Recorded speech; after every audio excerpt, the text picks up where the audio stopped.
জগন্নাথ ধামে এখন বাবা 3টে রথ দেখা যায়, কিন্তু মনে রেখো এখন 3টে রথ, কিন্তু তখনকার দিনে জগন্নাথের 6খানা রথ ছিল। কেন? মাঝখানে বাবা ছোট্ট একটা নদী ছিল, নদীর ওদিকে ছিল বাবা 3টে রথ, আর নদীর এদিকে এসে 3টে রথ, নৌকাতে করে জগন্নাথ পারাপার হতো।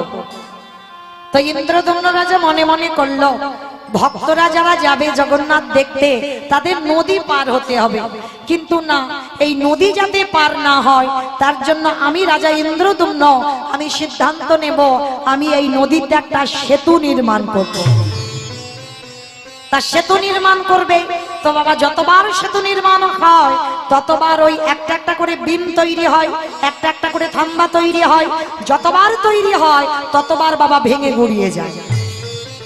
কিছুতে বাবা একটা করে বিম আর তৈরি হচ্ছে না।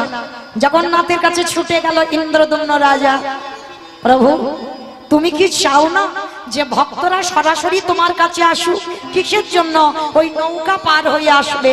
আমি তো খারাপের জন্য চাইছি না, আমি ভালোর জন্য করছি, যেন একটা সেতু হয়, ভক্তরা যেন ওই সেতু পার হয়ে আসে।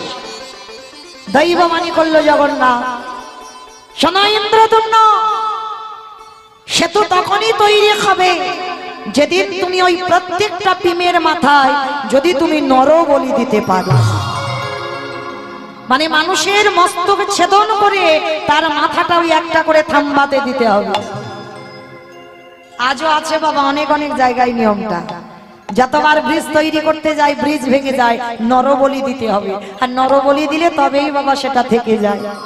তা ইন্দ্রদম্ন রাজারও আদেশ দিল যে কটা তুমি বিম তৈরি করবে তার মাথাতে নরবলি দিতে হবে, তবেই থাকবে।